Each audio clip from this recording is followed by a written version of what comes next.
understand that everything that we believe is something that we created, that gives us the power to be able to create something new that feels better and that feels more empowering for us. So we have the opportunity then to take a look at these stories that we've created about our bodies and about the way that we show up in the world and say, okay, what do I want to believe? And I realized that what I wanted to believe about myself was that my body didn't have anything to do with who I was. Reinvéntate. Empieza por tu mente, tu corazón y tu espíritu. Eres perfecto y eres perfecta tal como eres. Solo tienes que darte cuenta. Libérate de tus complejos, de tus creencias limitantes, crea tu vida y recibe todo lo que necesitas. Asume ya la identidad de quien anhelas ser. Yo soy Esther Iturralde, Life Coach Espiritual. Este es un espacio seguro para que recibas las herramientas, las epifanías y los parteaguas para que de una vez por todas te liberes del deber ser social, cultural o religioso. Mi misión es abrir brecha, hacer las preguntas incómodas para que conectes contigo y con Dios. El resto lo decides tú.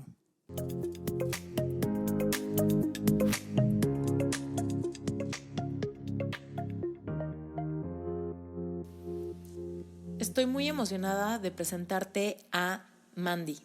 Ella es coach certificada especializada en alimentación emocional y trastornos de imagen corporal.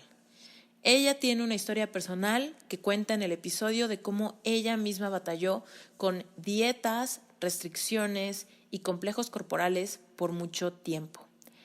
Yo soy muy favorecida de haber conocido a Mandy en un programa de 6 meses llamado The Society, al cual yo me metí y ella fue la coach que me acompañó en todo un proceso de reconectar con mi cuerpo, de aceptarme como soy, de superar todos los complejos, de reconciliarme con mi relación con la comida y sobre todo empezar a cuestionarme más allá de la alimentación o del movimiento, sino mi intuición. ¿Qué es aquello que se siente bien y mal para mí? ¿Qué es lo que mi cuerpo me pide? ¿Cuáles son esas sutilezas y esos mensajes corporales que podemos notar cuando nos dedicamos a poner atención a lo que está pasando de nuestra piel hacia adentro? Ella, por supuesto, está certificada por Beautiful You Coaching Academy y también está certificada por Hungry for Happiness. Definitivamente este episodio se los recomiendo muchísimo. Es un episodio en inglés. Sin embargo, Mandy habla español, así que próximamente la tendremos de nuevo como invitada en Reinvéntate a grabar la secuela de este episodio en español. Les mando un beso gigantesco y les presento a Mandy. Mandy, I'm so happy to be here with you. I'm very excited that you agreed to be here and you made the time and everything. And I already told the audience a little bit of what you do and everything, but I want to hear it from you. Like, what is it that you do and why do you like it? What a good question. I feel like I have a different answer every single time that people ask what I do, just because what I do is so complex. What my professional title is and what my website says I do is I help people with their body image, and I help people understand their relationship to food and their relationship to body and their eating patterns. But what I believe that I do is I teach people how to feel. I think that we live in a world where we've been brought up not to feel our feelings and not to be curious about our feelings, and not to process our feelings in a healthy way. And so I think that has really translated into a society of people seeking outward validation and seeking outward things to either mask their feelings, to not feel their feelings, to make up for their feelings, or to try and shift and change their feelings. And so I really see what I do is getting underneath those behavioral patterns and getting to the core of the feelings and just showing people that it's okay that there are no good or bad feelings, and that the way that we relate to our feelings and the way that we process our feelings changes everything in our life, everything in our outside world. Yes, I agree with that. How did you come to do this? Like, what happened in your life that you were like, oh, this is the thing? Like, things can be different. Like, my body image is damaged, but I can heal it. Like, how did that happen? Oh my gosh. Even just like a couple months ago, if you had asked me this question, I felt so like insecure about it because I don't have a story where it's like I had a near-death experience or some big magical aha moment. And I always felt a little bit insecure about that. Like, and I always was reluctant to share my story. But now what I realize is that my story is powerful because I feel like my story is so normal, because everything that I struggled with. So let me back up and tell my story. So from the as young as I can remember, I never liked my body. I never had a good relationship with my body. I deflected that and that feeling of just not being good enough by being shy, by hiding. Like I was when I was in 4th grade, I was the girl in the playground that was like mediating everyone's arguments and like just like the Mother Goose peacemaker for the 1st and 2nd graders, and just like taking care of everyone else. And that, I think that was sort of my way of deflecting that pain that I felt, that I didn't feel like I fit in with the other kids in my grade. I didn't feel good enough. I didn't feel like anyone would like me. And so I really turned that into service, and it started at that young age. And then as I got older, you know, middle school, high school, even into college, it just turned into extreme yo-yo dieting. It turned into perfectionism, just constantly striving to be the best. I had to be the president of the National Honor Society and have the best grades and the highest SAT score and all of that stuff. And it was just exhausting. And that whole time, even as I was achieving all of those outward things, it was never good enough because I was constantly beating myself up because my body wasn't how I wanted it to, and my relationships weren't what I wanted them to be. And I even got to a place, I was living in New York. I was between New York and Santo Domingo working in international nonprofits, like doing work of service, which is what I always wanted to do. And I just felt this emptiness. I just felt like there was something more. And I just remember just always having this hit of intuition, like just always feeling like I had this call that said, leap and the net will appear. But I didn't know what that meant. So what ended up happening was I was, you know, trying all the diets, working out with the personal trainers, doing all the things, trying to manipulate my body. And I was on this new diet program, and I was having like very fast physical results with the program. And I actually felt better than I'd ever felt, not just with my weight and the way my body looked, but like I had a lot of energy and I felt really good. Like, so I got excited and I started sharing this program because it was like a network marketing opportunity.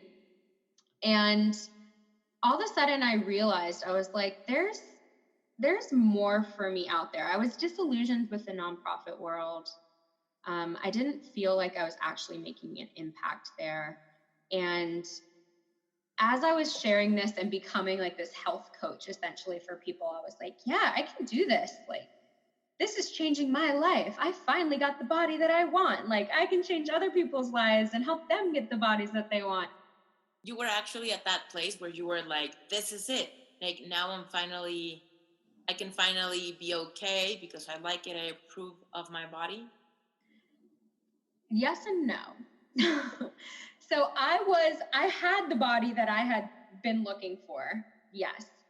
But what I was doing to maintain that body was not sustainable, and it was driving me mad. I just didn't realize it in the moment.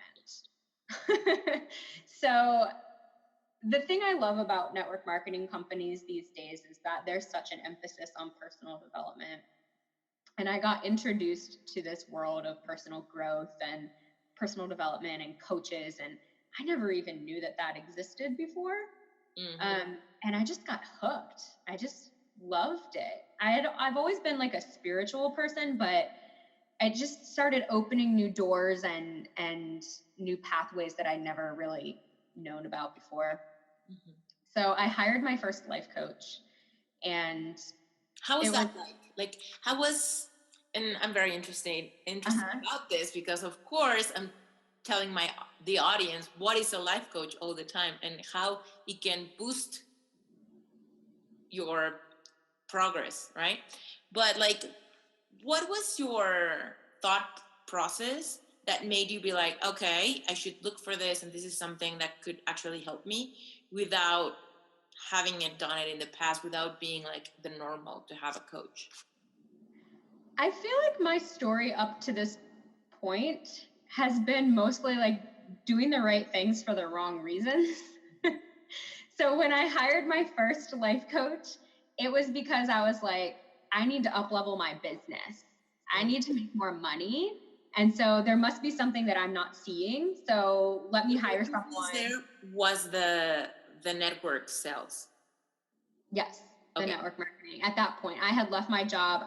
I think that I thought that I was going to get another 9-to-5 job. I just kind of wanted to do that network marketing thing and see if it would work. And I was challenged because I had been such a perfectionist and I had always excelled in work and school and things like that. And this was the first thing that I tried that I wasn't like instantly good at. And I think that I had this idea that, oh yeah, I can do anything. I'm a quick learner. Like, I know how to do stuff. And it wasn't like that. It required me to really expose myself and be super vulnerable and be open to failure. And those weren't things that I was open to doing. And so I went to the coach because I'm like, okay, there's something going on here. I was externalizing an internal issue, basically. And I just wanted the coach to be like, do this, this, and this, and you're going to see all the success that you want to see. But through the course of working with that coach, I just started peeling back so many different layers of things that I had never seen before. And I have been in a lot of therapy in my life. I've struggled with depression, anxiety, PTSD, so many things. I've gone to counselors, psychologists, cognitive behavioral therapists, hypnotherapists, like all different sorts of therapy. And nothing shifted the way that I think like coaching did. And I think it was because I always say that in coaching, we dip into the past to mine for information. So we just collect bits and pieces of information that show us why we're acting the way we're acting and what we're choosing to believe. But then the real focus on coaching is, okay, what are you going to do with that information and what do you want to create? And I had never really been exposed to any sort of work like that. I had always really gone through my past, combed through my past and gotten stuck in my stories, but I had never really shifted that into creation and been empowered enough to believe that I had the power to create something different in my life. And so that's why I like to tell my story now, because I thought that everything that I was doing was just normal. I thought that everyone felt like shit about their bodies. Like, I thought that everyone struggled really hard. I thought that it was normal to wake up and feel no energy and uninspired and unsure about what I wanted to do with my life. Like, I just thought all of that stuff was normal. I would bond with my friends over and how much we dreaded jeans shopping and how many times we cried in the dressing rooms. And so I just thought it was normal. I didn't know that there was something different out there. And I certainly didn't believe that I was capable of something different because it was just in my DNA. I had just always struggled like that. I had always hated my body, and pretty much everyone I knew did too. So I think that was the power of coaching for me, was recognizing that just because it was normal didn't mean that it had to be that way, and that I could access power within me to change my life and to witness that change in other people as well. What happened that in coaching, by questioning everything and seeing what you were going to do about it, you got to this body image topic, and how did you realize that you could get a new normal? So originally I had hired the coach around business, and we never really talked about body image, honestly. And even after I decided to become a life coach and started my life coach training, I think it was then that I realized that I was sort of just digging through all of the things that I had struggled with in my life. And I mentioned a few of them, like anxiety has been huge for me, depression has been huge for me. And when I really combed through all of that stuff, all of the arrows were really pointing back to my self-confidence. And I really felt like the root of a lot of the things that I had struggled with in my life had to do with my self-confidence. And the fact that I held the belief that the way that I looked somehow was a signifier of how worthy I was. Like, I would literally just walk into a room, and if I felt fat that day, I would just assume that no one would want to talk to me, or that no one would be interested in what I had to say. And so as I was doing all of this personal work, I was like, sort of like, okay, all the arrows are pointing back to this one thing, which it had shifted naturally, really, for me, because what happens is when we work on our beliefs, all of our behaviors and things just start to fall in line. And so I hadn't specifically been working on food, and I hadn't specifically been working on body image, but I had been working on a lot of my beliefs about my value and my worth as a person. And those things had just naturally shifted.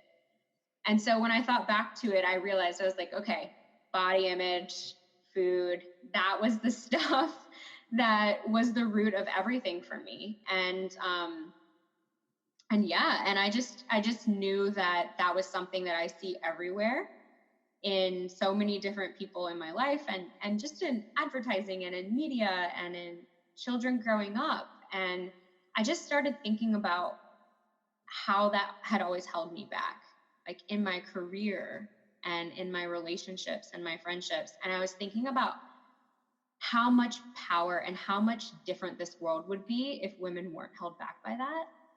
And it just made me so excited. Like, I'm even getting emotional thinking about it now, like how much more change we could create if we just believed in ourselves, and if we didn't have hangups about our bodies and the way that we look that were holding us back from really stepping into our power and our message. Talk to us a little bit about this idea that we can create, like this question that you mentioned in coaching, like, okay, you have this information, what do you want to create now? Like, because I feel that people usually get kind of lost there. Like, what do you mean with me creating what? Like, we can try to believe something else, try to be positive, try to be cheerful and grateful. Like, what do you mean that I can create something with the information I have? Mm-hmm. Because if somebody is empathizing with what you're saying, like, oh man, like this is hitting home. I don't really necessarily like my body. I am always trying to change it a little bit for the sake of being healthy, but really for this like super deep need to be who I think I need to be in front of others, right? And then, okay, I spot this. I have the same thing. I deal with this every day. I have the information. How can I create something out of knowing this? Yeah. So I think what it points back to is our subconscious minds. Our subconscious minds are super rational. And so everything that we hear and everything that happens to us, our subconscious mind creates a story about it in order to explain it. And because our subconscious mind is constantly trying to keep us safe, it's constantly trying to keep us from feeling pain. So usually as children, we have experiences where, someone teases us, or we witness our mom picking apart her body, or, these little things happen. In order to be beautiful and feel loved, I have to look this certain way. And then we just carry that story forever and we accept it as truth, even though it's really just something that we created. So when we understand that everything that we believe is something that we created, that gives us the power to be able to create something new that feels better and that feels more empowering for us.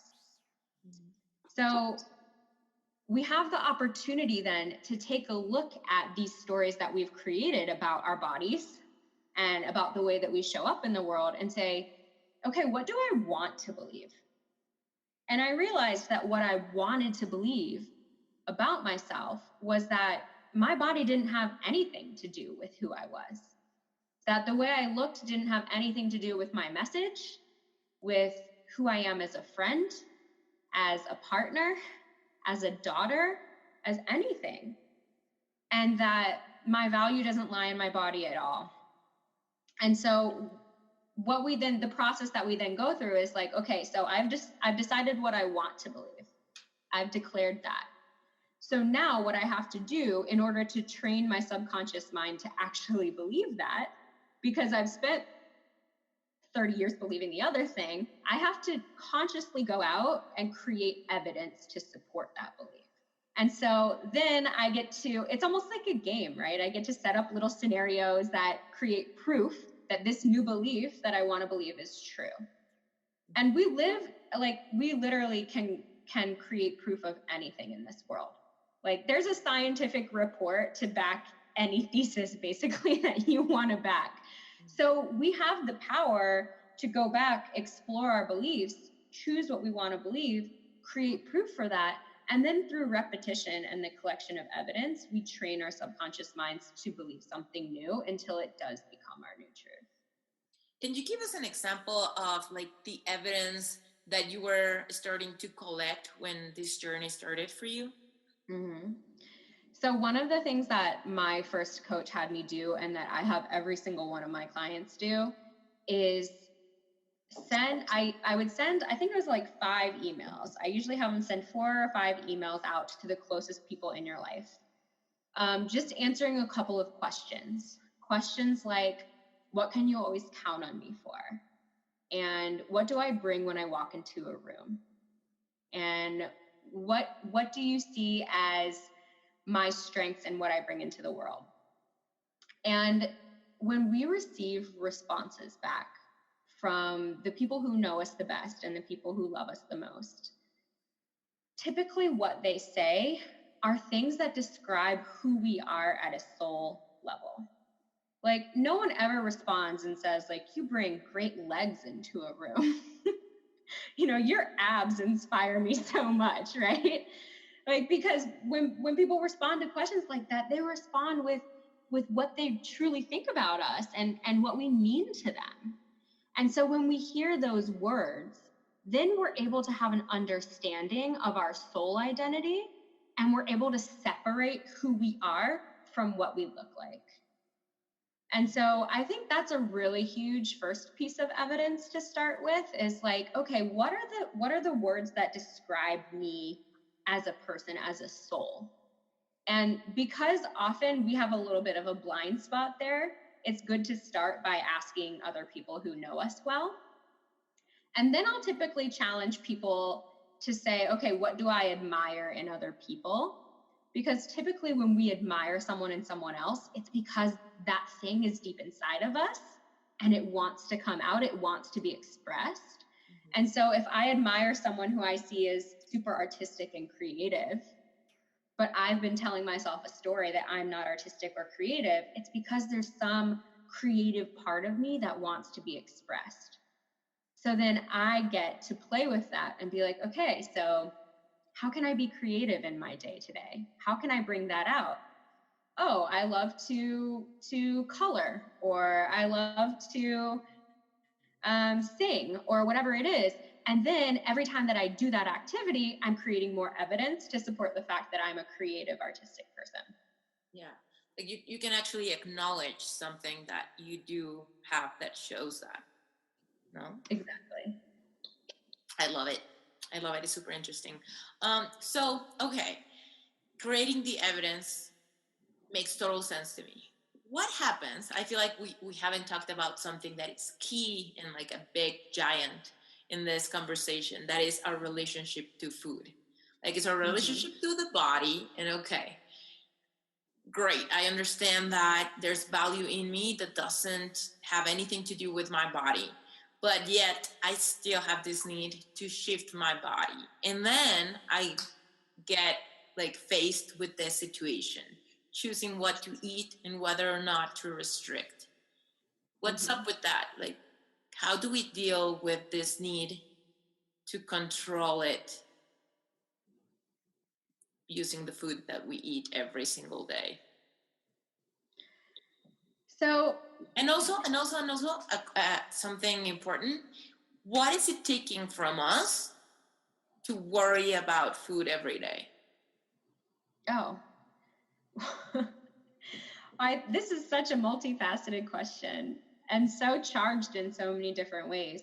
I think the first thing to look at is what's underneath my desire to control my food.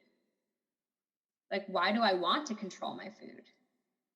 Because I think what it usually boils down to is the fundamental issue of trust. Because we live in an age of information where we have access to so much science and so many quote unquote experts who are telling us what our body needs and what's the most healthy and what's the best thing for us. And it's so much easier for us to just listen to an expert because they have the science, they have the proof, collect their plan and apply it to our life than it is for us to actually dig deep, live inside our bodies, connect with our bodies, read our body's cues, and trust that what our body is saying is what it actually needs. Because there's, like I said, there's so much science to support so many different things, but the fact of the matter is that every single body is completely different. Like there is no one size fits all nutrition plan for people because we're all not only built physically different, but emotions play a huge role in how we metabolize food, in the foods that we choose, our geographical locations. Like there's so many different factors that have to do with what we eat, how we eat, why we eat, that it's impossible to just be like, oh, well, Dr. Atkins said to do this, so I'm just going to do that and expect that we're going to have uniform results across the board. Yeah. So I think we need to get curious about, what's behind that need to control and restrict, because usually it's pointing back to an issue with your body, something that you're picking apart that you don't like about your body that you want to change. And then it becomes, again, that body image thing where, okay, why do I want to change this? Why do I feel like I'm not good enough? Why can't I accept this? Because when we actually think about our motivations for implementing any sort of change in our life, they're coming from one of two places. They're either coming from fear or they're coming from love. So if we're motivated to try a different way of eating, for example, a fear-based motivation would be, I'm going to start this new program for eating because I don't like my body. I have too much fat around my stomach and I really want to change that. And we'll tell ourselves the stories of like, oh, this is because I'm unhealthy and because having that fat around my belly puts me at higher risk for heart disease or whatever. But that's just a fear-based motivation because we're afraid of having heart disease, or we're afraid of being unhealthy, or we're afraid of what people are going to think of us if we have too much fat around our belly. A love-based motivation would be, I'm going to change the way I eat because I really want to feel good. I really want to have more energy. I really want to be more vibrant.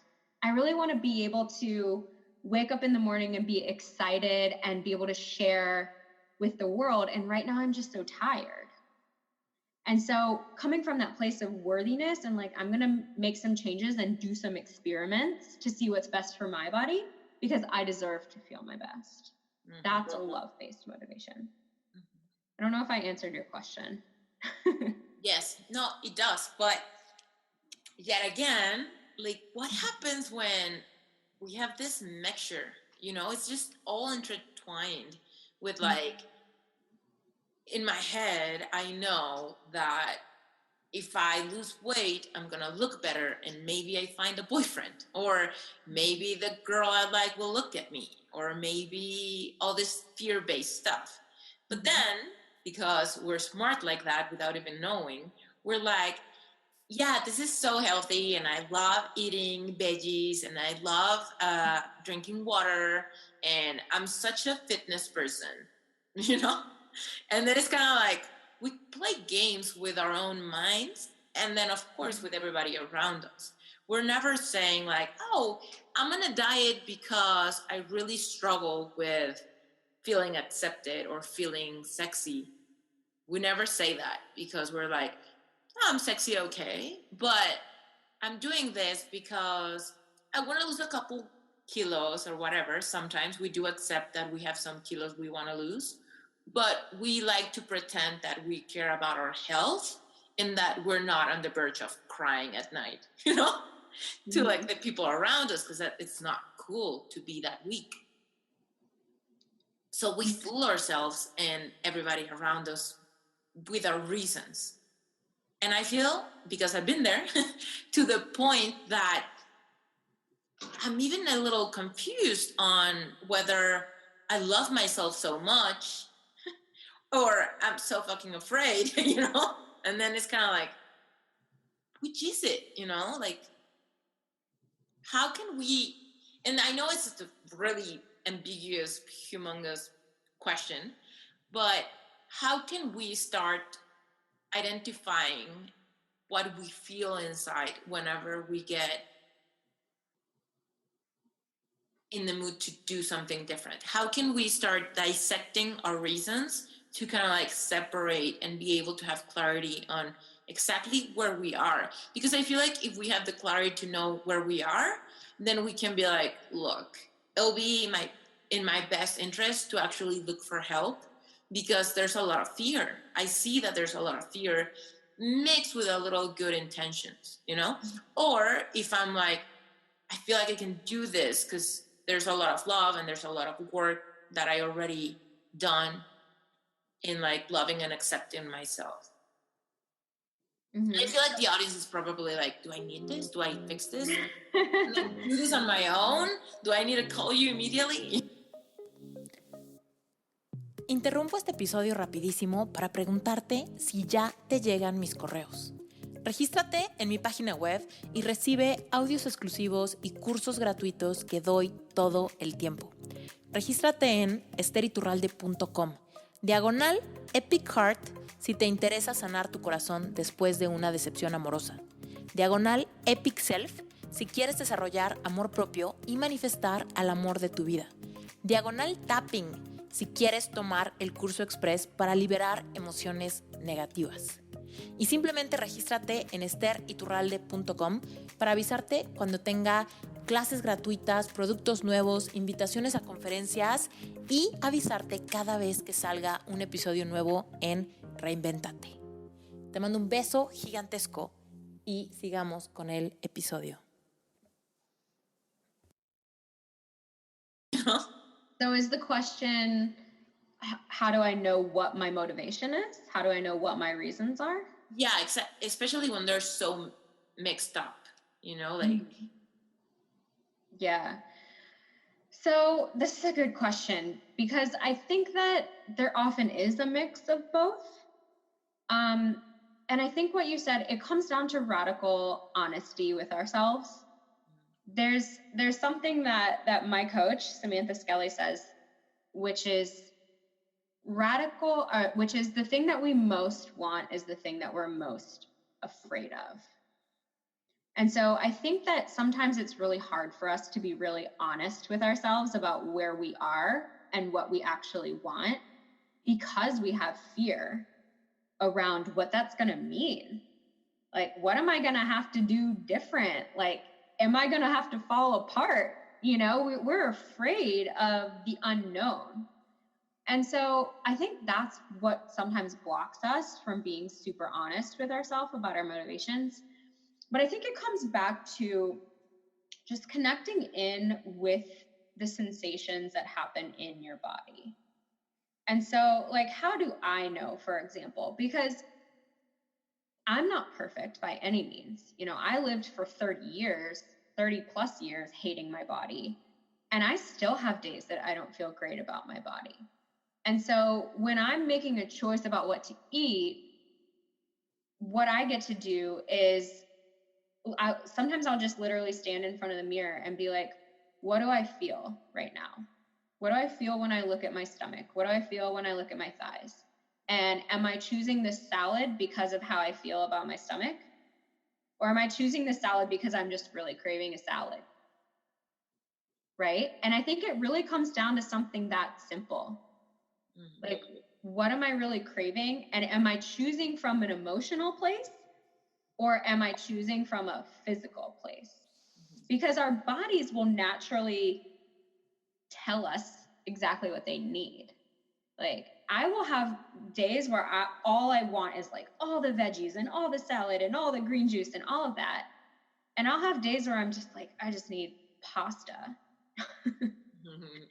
You know, and I hate how we create like dogma and restrictions around our food. I think that really blocks us from understanding our bodies.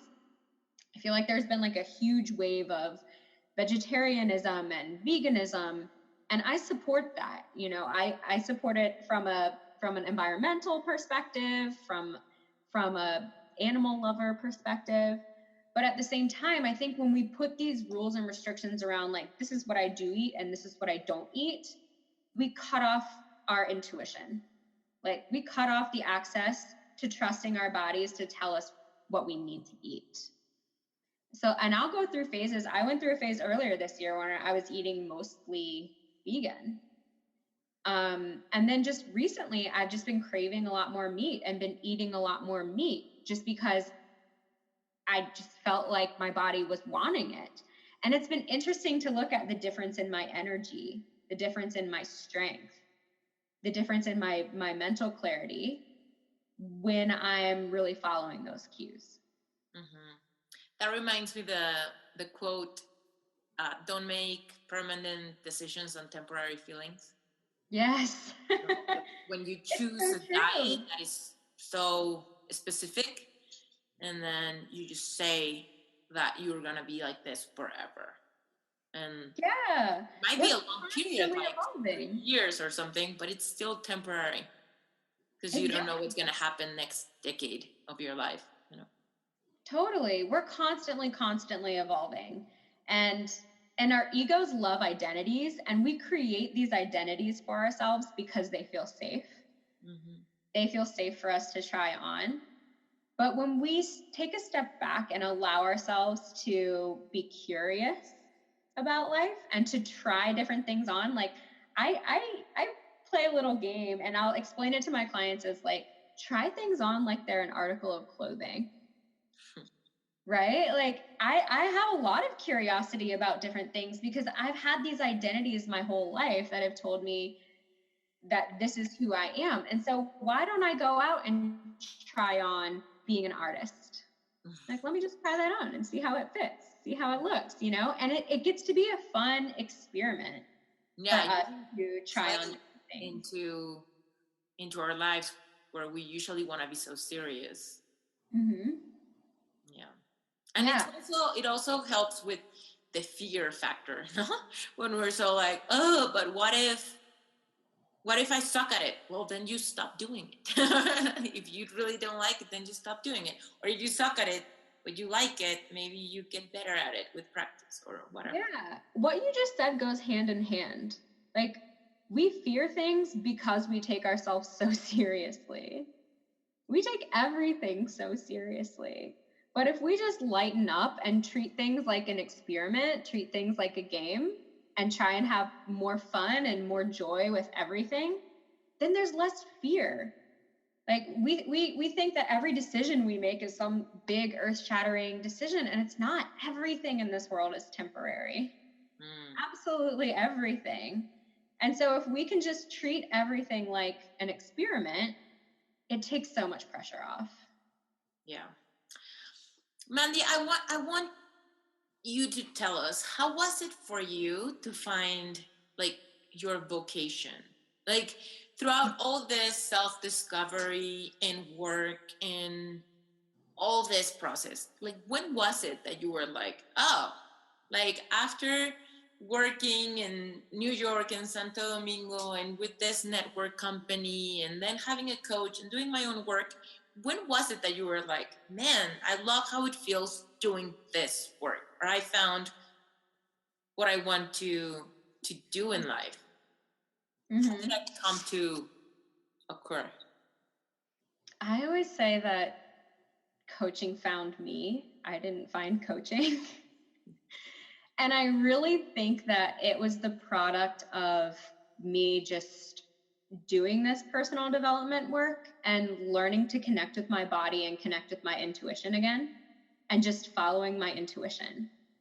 I think the way that I found coaching was through just a random series of small steps, like acting from my intuition, that I had no idea where they were going to lead.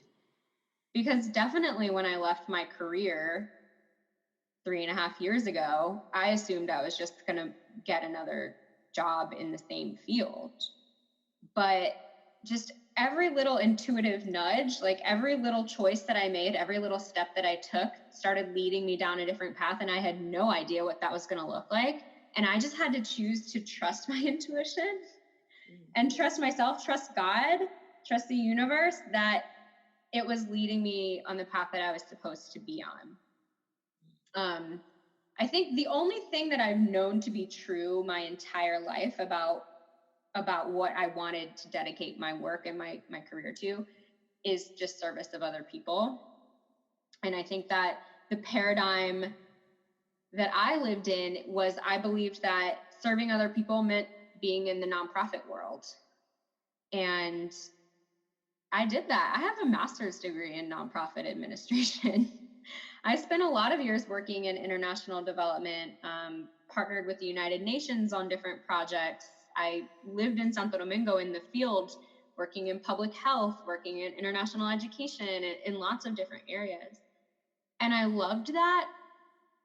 But there was always, it almost always just felt like there was some incongruence. It was like every time, like even as I was doing my master's degree and they tell you, you need to niche down, you need to find your specialization, I was just feeling like so resistant to that. Like something just felt off. And I just was like, this isn't right. And I couldn't figure out why. And so I just had to let myself be led by those intuitive nudges. Like I just had to trust my intuition and trust where I was going. And honestly, I'll say, like, I'm a coach right now. I love coaching. I absolutely adore it. But I don't know what I'm going to be doing in 10 years, because I trust that I'm constantly growing and evolving, and that I'm just going to continue following what feels good, and that's going to be my right path. I love that. Yeah, because you give yourself a lot of room to grow. It's like anything can happen, and it's okay if I don't know everything right now. Yeah. One of my core beliefs is feeling good is the way, not the destination. And so, you know, I don't pretend, I don't have the expectation that I'm going to wake up every day and feel amazing and be like so excited, right? That's just a dumb expectation, because we're humans and we don't feel amazing all the time. But I think as a general rule, I feel really good as a coach, and I'm going to do this as long as it feels good.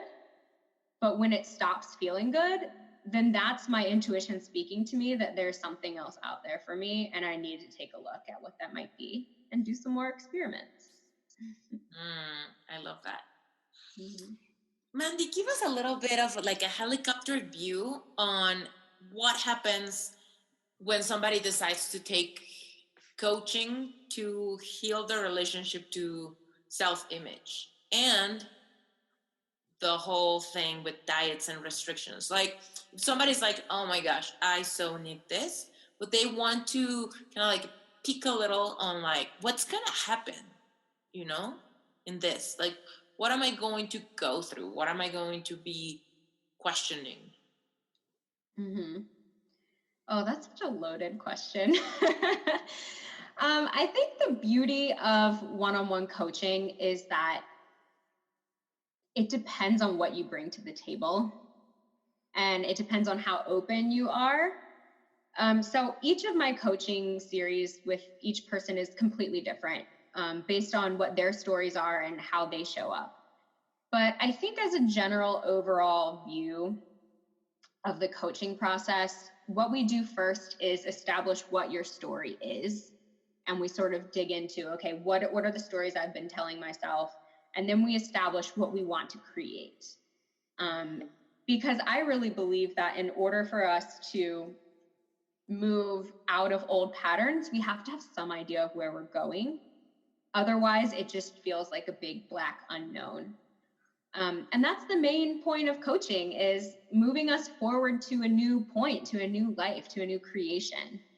And so we start there, like, this is the box with my old stories and the way that I've been being. And this is the box of what excites me, what I want to create. From there, I ask all of my clients, at least while we're working together, to suspend whatever their diet rules are, whatever programs they're following, all of that kind of stuff, and to just live in a state of trust for the process. And I ask them to adopt a mantra or a belief that everything is working out for them in perfect timing, and to just trust that for the time, at least, that we're working together. And then from there, whatever you bring to the table each week is what we dive into. But I would say the majority of the work is, like I was saying at the beginning, around our emotional landscape. Because I think that a lot of the choices that we make around food and a lot of our relationship with food has to do with how we're relating to our emotions. Mm-hmm. Because just as we label foods as good and bad, we label emotions as good and bad. And so just as we avoid bad foods, we avoid bad emotions as well. And just as sometimes we binge on bad foods, we binge on bad emotions as well. And it's really just a mirror. I love that. I never understood that way, like binging on bad emotions sometimes after we've been restricting them. Mm-hmm. That's incredible. It happens because it's like we stuff them down, cover them up, not allowed to talk about them, until they just sort of explode and they feel like they're consuming us. And I think there's a certain part of us that is a little bit addicted to that suffering, that thinks that we deserve it. And so we allow ourselves to identify with that emotion, and we allow it to become a part of who we are, rather than just observing it and seeing ourselves as containers for emotion. Oh my gosh. So what if we're not in restriction of bad emotions? Because I feel like you hit a spot with the whole, we label emotions as bad, like sadness, frustration, boredom, anger, whatever, right? We label them as, we need to be positive, we need to be happy, we need to keep our frequency very high, we need to be at least okay, you know, with things, like, and never go lower than that. But what happens, like, when we're balancing it out, not restricting or binging, and just having whatever is at the moment or whatever, then how do we do it? How can we have a normal amount of boredom, sadness, anger in our daily days or daily lives, so that we never just binge on it and stay down for longer periods of time? Mm-hmm. I think this is a good question. So I think what happens is we do what you just described is what I call pink washing. where we just want everything to be positive and beautiful and flowy. And like, I'm just not going to go there. But what happens is if we don't access the full spectrum of emotions, like if we don't access all of the stuff we consider bad, we cannot access the highest, best of what we consider to be good. And so we have to, just be in full allowance of everything and just fully allow ourselves to feel the extent of what every emotion is. And when we create that space of allowance and acceptance, just allowing it all to be there, then what we get to do is slip into an observation mode. So instead of labeling an emotion and being like, I am sad, when we say am, that is a word that assumes identity.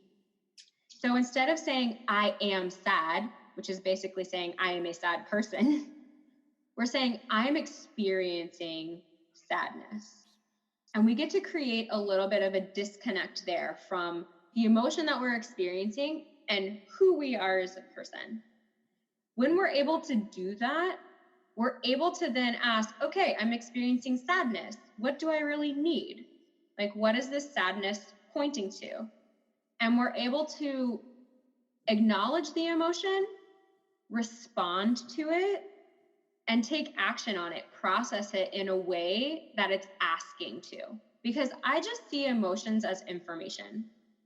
They're just pointing to something that's going on in our inner or outer world. All it is information.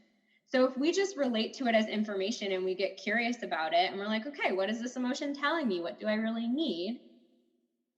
And responding to that in an appropriate way, then we allow them to move through us. It's like, it's a little weird, but sometimes I describe it as like poop, right? Like it's something that happens to all of us. It passes through. We have to just let it pass through, release it, and then it feels really good when you can just flush it down and say goodbye. Mm-hmm. But if we're not allowing it, then it causes lots of other problems. And we don't make meaning out of it, right? Like we don't think that we are unworthy or we create labels or anything around who we are because it's happening.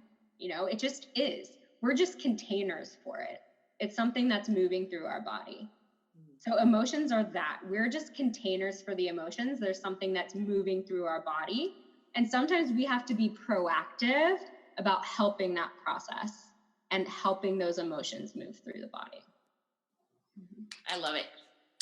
So before you have to go, I want to shift gears a little bit, because on that note, and knowing everything you do while you coach somebody that is starting their journey into this self-discovery and empowerment and all that, what happens to you as a coach with your energy? And I want to talk about your self-care. Mm-hmm. How do you protect your energy? And especially as an intuitive person, very sensitive and all that, like how do you do it so that your energy is not totally drained after coaching people that are going through understanding, dealing with fears, understanding their emotions, telling it all to you, and then you being able to coach from a place that doesn't deplete you? Mm-hmm. So first of all, my energy is my number one priority. I really believe that our energy is the greatest gift that we give to the world, and that we have to be responsible for our energy. And so the way that I set up my days, when I create my calendar, when I create my work schedule, I set it up to be able to engage in self-care and protecting my energy throughout the day. So there's a huge time block in the morning where I'm doing things just to get myself rolling and that feel really good and that fill up my cup before I even start my day. And then I schedule in blocks throughout my day of blank space where I can nourish myself, whether that's just like sitting in the sun with a book or just laying on the floor staring at the ceiling. Whatever it is that I need in that moment, I prioritize my energy. I prioritize my vibration, and I make sure that there's time in my day for that every single day, always. And it's non-negotiable for me. In terms of being in sessions, so I have like a little meditative practice that I do before I go into sessions where I essentially sort of get myself into alignment. I like to get into alignment with God, with spirit, and with the earth, and sort of channel those energies and close my energetic field to other energy frequencies. So I am a very empathetic person, but when I'm working with a client, I view that client as their highest self. Whatever their story is, whatever they're going through, I don't view that as any sort of indication of who they are. All I see is their highest self and their possibility and what's waiting for them on the other side of it. And that really allows me to like see through what they're going through to the possibility. And that helps me so much, because if I allow myself to get stuck in their story, then I'm not helping them. My job is to keep seeing the vision of what's possible for them. And that's what I really try and do in every single session with my clients. And then, sometimes there will be heavy stuff or stuff that triggers something in me. And when that happens, I have different practices that I do. Meditation is huge for me. I practice meditation daily. I practice yoga almost daily. Yoga really helps me move emotionality through my body and recenter. I think movement in general, whenever I'm feeling a lot of emotionality or stuck in anything, walking around the block, or I have a hula hoop in my living room, just doing some hula hooping or jumping jacks or something like that, it helps just move things through. And those are probably the biggest ways that I protect my energy. Awesome. Do you have a limit of coaching clients that you can have at a time? I'm very strict about this because, like I said, my energy is my greatest gift. And so I'm not going to overload my schedule with too many clients so that I can't give the best of myself to every single person. So I definitely have a limit. I never see more than 2 clients in a day.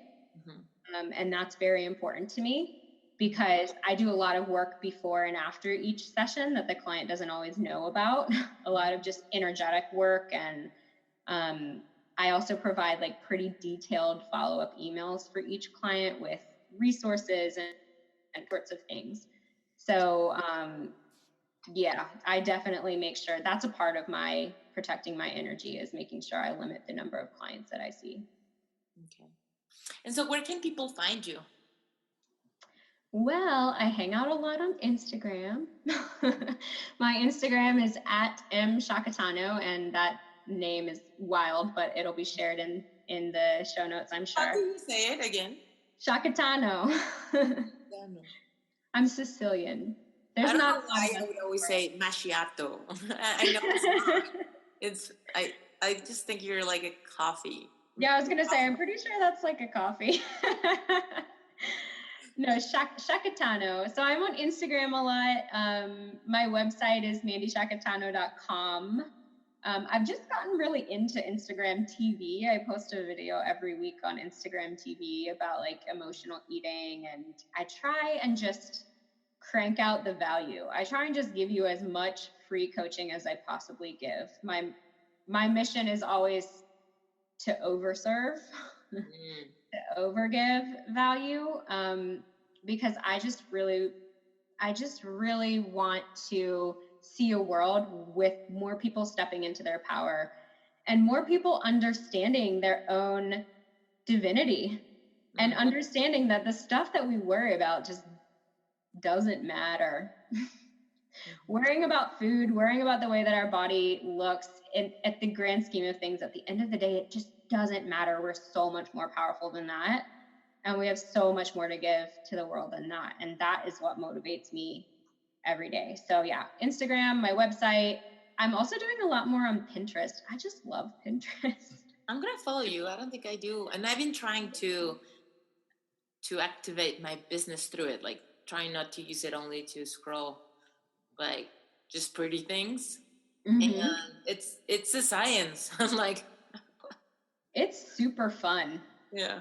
I really enjoy Pinterest. That's been my latest experiment, actually. I'm going to follow you and see what you're doing there. Cool, yeah.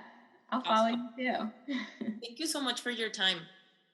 Thank you so much for inviting me. I'm always just so excited at these opportunities to speak to more people and to learn from you too. Like, I've learned so much from you over just following you the past few months, and I'm just really lucky to have you in my life. Likewise. Si te gustó este episodio, sácale un screenshot y compártelo en redes sociales y taguéame.